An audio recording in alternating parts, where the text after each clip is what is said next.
अब अपने करते हैं नेक्स्ट वीडियो से कंटिन्यू करते हुए लिंकेज एंड रिकॉम्बिनेशन की जेनेटिक्स प्रॉब्लम, है ना।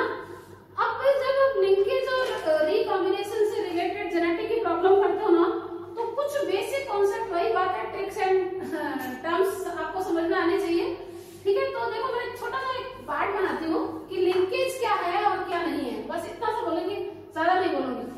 एक्चुअल में क्या होता है, जैसे ये क्रोमोसोम है ना, ये क्रोमोसोम, ये इसका होमोलोगस क्रोमोसोम का पार्ट, ठीक है। यानी कि ये एक मैटरनल क्रोमोसोम और एक ये पैटर्नल क्रोमोसोम। जब मेंडेलियन जेनेटिक्स थी, है ना, तब तो उसके अनुसार तो क्या था, जैसे ये होमोलोगस पेयर है, ठीक है, ये एक होमोलोगस पेयर और ये दूसरा होमोलोगस पेयर। मेंडेलियन जेनेटिक्स में तो कोई भी एक क्रोमोसोम पर एक ही जीन के दोनों एलीलिक फॉर्म प्रेजेंट होते हैं, दूसरा जीन नेक्स्ट क्रोमोसोम पर ही प्रेजेंट होगा, तभी मेंडल के इंडिपेंडेंट असॉर्टमेंट वाला 9331 रेशियो निकलता है, ठीक है। ये जो रेशियो है ना, ये तब ही पॉसिबल है जब ये कॉन्सेप्ट सही हो। लेकिन एक्चुअल में ये कॉन्सेप्ट कैसे सही हो सकता है, जैसे मैं कहूं कि अपने ह्यूमन है, अपने उसमें तो 23 पेयर ऑफ क्रोमोसोम ही है, क्योंकि टोटल 46 है, इसमें 23 क्रोमोसोम है, उसमें भी दो तो क्रोमोसोम आपको पता है जो है सेक्स क्रोमोसोम होता है, इसका मतलब 22 क्रोमोसोम ही है। इसका मतलब हमारी बॉडी में सिर्फ 22 कैरेक्टर ही होने चाहिए, लेकिन आपको पता है एक पूरा फेस की करूं तो उसमें भी हंड्रेड्स ऑफ कैरेक्टर आ जाते हैं। तो इसका मतलब एक क्रोमोसोम पर एक ही जीन नहीं होता है, लेकिन ये इलेक्ट्रॉन माइक्रोस्कोपी रिसर्च होने के बाद ही, क्रोमोसोमल थ्योरी, मॉर्गन का एक्सपेरिमेंट, है ना, ये सब होने के बाद जो है ये जो ऑब्जर्व हुआ कि एक ही क्रोमोसोम पर एक से ज्यादा जीन पाए जाते हैं। ये इसका एलील इधर सेम लोकाई पर इसका दूसरा स्लाइटली डिफरेंट फॉर्म, जिसे हम एलील कहते हैं, वो प्रेजेंट होते हैं। तो सेम क्रोमोसोम पर पाए जाने वाले सभी जीन आपस में लिंक्ड जीन कहलाते हैं। क्या कहलाते हैं? लिंक्ड जीन्स कहलाते हैं। ये जीन नेक्स्ट जनरेशन में, यानी कि मैं एक पेरेंटल जो है सेल है, उससे जब जो डॉटर सेल बनाती हूं, तो नेक्स्ट जनरेशन में ये जो है जीन एक साथ ट्रांसमिट होते हैं। तो इस तरह से एक साथ ट्रांसमिट होने के फिनोमिना को हम लिंकेज कहते हैं, ठीक है। अब इस जीन की कंडीशन दो हो सकती है, हो सकता है, देखिएगा एक मिनट, मैं अब इसको हटाती हूँ, इसका काम तो खत्म हो गया। हो सकता है कि ये जीन जो है डिस्टेंट पर प्रेजेंट हो सकता है कि ये जीन इस कंडीशन प्रेजेंट हो, जैसे देखिए मैं अब एक ही बनाऊंगी, दोनों नहीं बनाऊंगी, ठीक है। ये कंडीशन होगा, ये कंडीशन होगा, है ना। जब ये कंडीशन हो, यानी कि फिजिकली बहुत ही क्लोजली एसोसिएटेड है, तो इसका मतलब इनको सेपरेट करना तो बिल्कुल ही मुश्किल है, क्योंकि ये सेपरेशन कब होता है, जब जो है पैकेटिंग, है ना, पैकेटिंग स्टेज में जब ये होमोलोगस क्रोमोसोम इस तरीके से क्रॉसिंग ओवर करते हैं, तो ये एलील एक दूसरे में ट्रांसमिट होते हैं, तो इसका इधर और इसका इधर एलील ट्रांसमिट हो सकता है।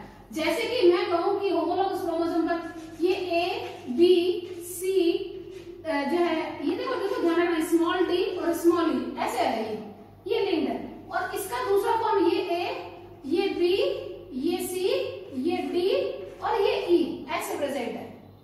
अब ये अगर क्लोजली एसोसिएटेड है, तो इसके यहाँ ट्रांसमिट होने के चांस कम होते हैं, लेकिन यह जीन जो कि यहाँ से यहाँ दूरी पर हो, तो ये तो आपस में एक्सचेंज नहीं हो पाते, तो इसका फॉर्म जैसे ये वाला तो ए और बी ही रहेगा, लेकिन ए बी स्मॉल सी हो सकता है ना। इधर क्या देखा, स्मॉल ए स्मॉल बी कैपिटल सी, ये फॉर्म चेंज हो सकते हैं क्योंकि ये दूरी पर स्थित है। तो यहाँ पे देखो कुछ फॉर्मूला बना रखा है मैंने, क्या बना रखा है, रिकॉम्बिनेशन फ्रीक्वेंसी, या जिसे हम क्रॉस ओवर वैल्यू कहते हैं। देखो डिटेल यहाँ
क्षमता नहीं कहेंगे, इसको प्रोबेबिलिटी, राइट था।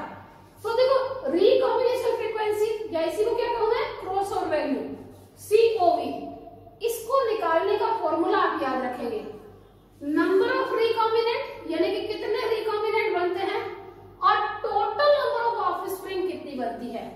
किसी भी क्रॉस की यदि हमें क्या निकालनी है, क्रॉसओवर वैल्यू, यानी कि जैसे अपने जेनेटिक्स क्वेश्चन किए थे, पेरेंट पेरेंट क्रॉस करते हैं, नेक्स्ट प्रोजेनी आती है, फिर क्रॉस करते हैं, प्रोजेनी आती है, तो बनने वाली जो प्रोजेनी है उसका अपने एनालिसिस करेंगे। तो एक तो पेरेंटल कैरेक्टर एज सच आते हैं, जैसे मैं पिछला एग्जांपल देकर ही समझाती हूँ, जैसे टॉल एंड रेड था और ड्वार्फ एंड रिंकल्ड था, ड्वार्फ एंड ब्राइट था, ठीक है। अब अगर टॉल एंड रेड और व्हाइट ड्वार्फ एंड व्हाइट आए तब तो पेरेंटल टाइप है, लेकिन टॉल के साथ रेड, टॉल के साथ व्हाइट आए और रेड के साथ ड्वार्फ आए तो वो रिकॉम्बिनेंट टाइप कहलाते हैं। समझ में आ गई? तो ये जो रिकॉम्बिनेंट कितने बने हैं और टोटल नंबर ऑफ ऑफस्प्रिंग कितनी बनी, इसके द्वारा हम जो है क्या निकालते हैं, रिकॉम्बिनेशन फ्रीक्वेंसी, या उसी को कहते हैं क्रॉसओवर वैल्यू। पहला फॉर्मूला ये अप्लाई करके अभी नेक्स्ट क्वेश्चन में बताएंगे। दूसरा, जितनी किसी की भी रिकॉम्बिनेशन फ्रीक्वेंसी होती है, जैसे इसकी और इसकी रिकॉम्बिनेशन फ्रीक्वेंसी क्या होगी, अधिक होगी क्योंकि ये दूर अधिक है, इसकी और इसकी कम होगी क्योंकि ये पास पास में है, इसकी और इसकी और अधिक होगी क्योंकि ये और दूर है। तो किसी एक ही क्रोमोसोम पर डिफरेंट जीन की डिस्टेंस को ज्ञात करने के लिए, यानी दो जीन चाहिए, इनकी डिस्टेंस ज्ञात करने का इनडायरेक्ट फॉर्मूला क्या है कि जो distance between two gene equal to recombination frequency या क्रॉसओवर वैल्यू। क्लियर? अगला क्रॉसओवर वैल्यू, अभी बताया था वही चीज है, क्रॉसओवर वैल्यू जो है अभी तो डायरेक्ट तो ये पता ही है कि डिस्टेंस बिटवीन टू जीन है कि जितनी क्रॉसओवर वैल्यू होगी उतनी उसकी दो जीन के बीच में डिस्टेंस होगा। लेकिन क्रॉसओवर वैल्यू अगर जो है अधिक है, इसका मतलब लिंकेज कम है। अभी यही तो बोला मैंने, लिंकेज अधिक मतलब क्रॉसओवर वैल्यू कम, लिंकेज कम मतलब कि क्रॉसओवर वैल्यू अधिक। ये चीजें आपको ध्यान रखनी है। अब एक चौथी बात को बहुत गौर करना है कि अगर कोई क्वेश्चन में डाटा दिए हुए हैं, गिवन डाटा है, उसमें अगर किसी की वैल्यू अधिक है, मोर वैल्यू है, इसका मतलब वो पेरेंटल टाइप, यानी कि मैं कहूं सिंपल बात में कि अगर पेरेंटल वैल्यू अधिक दे रखी है, इसका मतलब वहां लिंकेज है, इसका मतलब वो क्वेश्चन लिंकेज का है। ठीक है? अब लिंकेज के क्वेश्चन में इस बात को ध्यान रखना है, जो डाटा दिए हुए होते हैं ना, उन अभी क्वेश्चन में आएगा, ये सारा अप्लाई करूंगी मैं। अगर क्वेश्चन में दिए हुए डाटा में जिनकी वैल्यू मोर है, इसका मतलब वो पेरेंटल डाटा है, और जिसकी वैल्यू कम है, इसका मतलब वो रिकॉम्बिनेंट डाटा है। तो अब इन चीजों को आप फटाफट वापस रिवाइज कीजिएगा और ध्यान रखिएगा और नेक्स्ट क्वेश्चन करना शुरू करते हैं। ओके, देखो क्वेश्चन नंबर 1 आपके नीचे स्क्रिप्ट में चल रहा है और मैंने पीडीएफ डिस्क्रिप्शन में भी डाल रखी है, तो उस लिंक को क्लिक करना, आपको ये इसकी पीडीएफ मिल जाएगी। ठीक है? ऑप्शन मैंने नहीं दिया क्योंकि मैं ये मानती हूँ कि आप इतने परफेक्ट हो जाने चाहिए कि विदाउट ऑप्शन आपका आंसर सही होना चाहिए। ठीक है? तो देखो ये क्या कह रहा है, एन इंडिविजुअल विद सीडीजी। अच्छा, एक और चीज आपको ध्यान रखना, जब रिकॉम्बिनेशन क्वेश्चन होते हैं ना, लिंकेज और रिकॉम्बिनेशन के, जैसे अपन ने जब मेंडेलियन क्वेश्चन किया था तो ऐसे लिखा था, देखो कैपिटल टी की और स्मॉल टी की। यहाँ पे क्या होता है पता है आपको, जो वैल्यू होती है ना उसको डिनोशन का जो तरीका होता है ना, जैसे इसमें तो ये डोमिनेंट और ये रिसेसिव है, वहां क्या होता है कि जो रिसेसिव है वो तो रिसेसिव फॉर्म में लिखा जाएगा, मतलब स्मॉल लेटर के फॉर्म में लिखा जाएगा। जैसे मैं अगर ये कहूँ ये तो रिसेसिव है, लेकिन इसका जो डोमिनेंट फॉर्म है वो ऐसे लिखा जाएगा, प्लस के रूप में लिखा जाएगा। तो ये चीज आपको गौर करनी है। ठीक है? तो ये जो है दो लिंक के बीच में, क्योंकि डायहेड्रल क्रॉस तो होंगे, लिंक्ड जीन है, तो एक जीन की तो बात करेगा नहीं, तो अल्फाबेट दो तो होंगे कम से कम। तो ये इसका डोमिनेंट फॉर्म है, ये इसका, जैसे ये मैं कहूँ कि ये ऐसे लिखा होगा P और T, ये देखो स्मॉल p और T, तो ये इसका डोमिनेंट फॉर्म और ये इसका डोमिनेंट फॉर्म। ठीक है? तो लिंकेज के क्वेश्चन में इस तरीके से हुआ करते हैं। ठीक है? अब देखो, अब क्वेश्चन का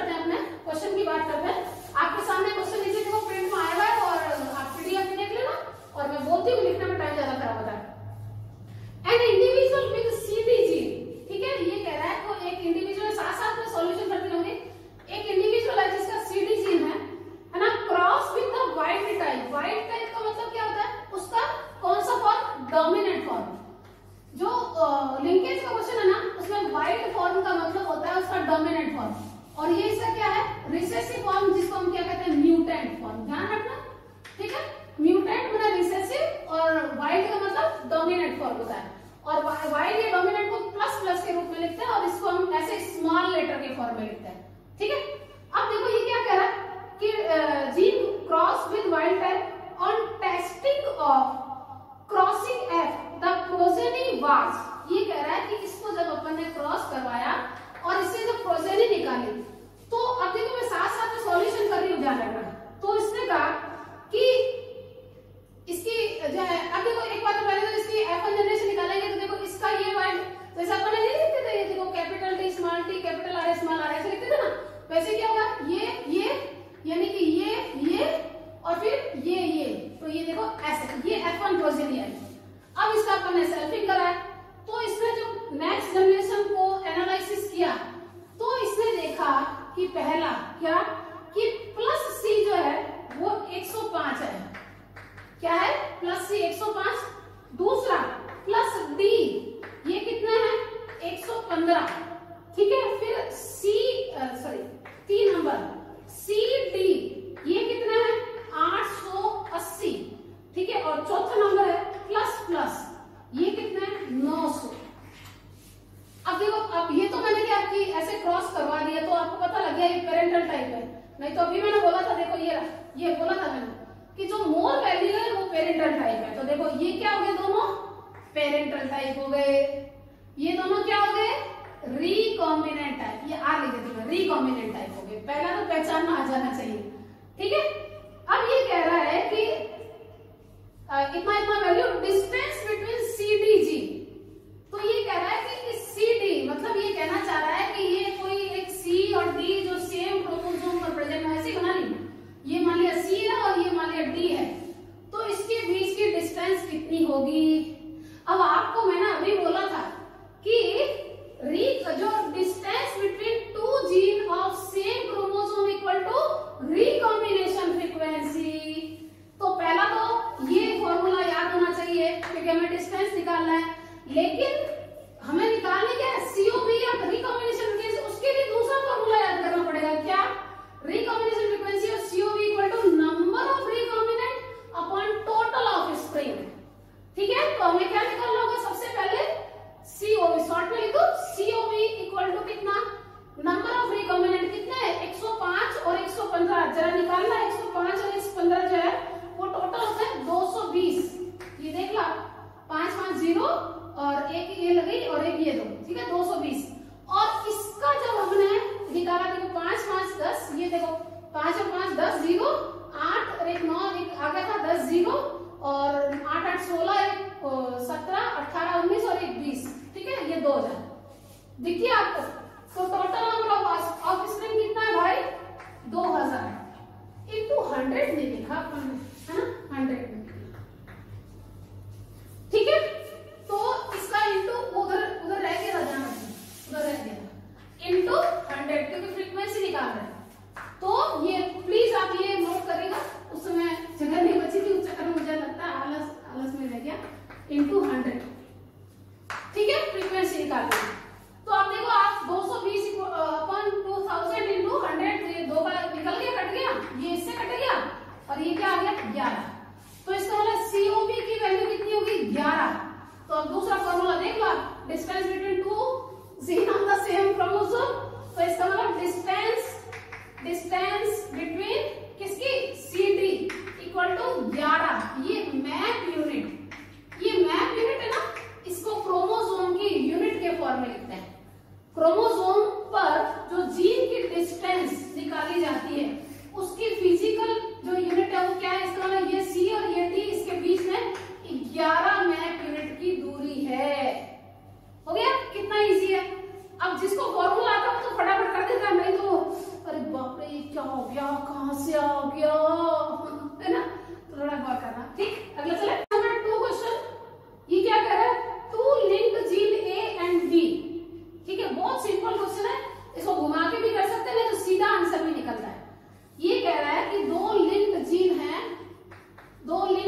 डाइहाइब्रिड क्रॉस, ठीक है, ये कह रहा है एन इंडिविजुअल रिकॉम्बिनेशन का individual of dihybrid cross between, ये कह रहा है कोई इंडिविजुअल है, ये इसका वाइल्ड टाइप हो गया, ठीक है, इसका क्रॉस करवाया AB है ना, इससे अपन ने क्रॉस करवाया, ठीक है। तो ये कह रहा है सेल शो द गैमेट्स, आराम से सुन लेना ये क्या कहना चाह रहा है, मैं वापस एक साथ बोलती हूँ, अभी सॉल्यूशन कर रही थी। टू लिंक्ड जीन A स्मॉल b show 20% recombinant. The individual of dihybrid cross between this and this cell show gametes. ये कह रहा है कि अगर मैं इसके और इसके बीच में क्रॉस करवाती हूँ तो इसके गैमेट्स की जो वैल्यू क्या क्या होगी। तो इसमें क्वेश्चन में आपके ऑप्शन दे रखा है, तो ऑप्शन आप देख लीजिएगा, ठीक है, आपके प्रीवियस ईयर के पेपर्स में आ जाएंगे, ठीक है, तो आप थोड़ा ध्यान रखिएगा। वैसे इसका डायरेक्ट आंसर है, पर मैं डायरेक्ट नहीं बताकर इसका पूरा प्रोसेस बता दूंगी, फिर डायरेक्ट में बता दूंगी कि डायरेक्ट कैसे निकला, ठीक है। तो देखो एक बार गौर करना जरा, अगर मैं इसको क्रॉस करवाती हूँ, आपको मैंने अभी बोला था ये कैसा आएगा A+ और B+, ये इसकी नेक्स्ट जनरेशन आ गई, ठीक है। अब इसको मैंने सेल्फिंग करवाया तो इसने कहा यहाँ सेल्फिंग से मतलब है यहाँ इसने गैमेट्स की बात की है कि कितने प्रकार के गैमेट्स और कैसे बनेंगे, तो इसका गैमेट्स कैसे निकाला जाता है वो आपको ध्यान रखना है। पीछे याद करो मैंने कहा था कि देखो यहाँ कैपिटल T स्मॉल t, यहाँ कैपिटल R और यहाँ स्मॉल r, बिल्कुल वही तो चीज है।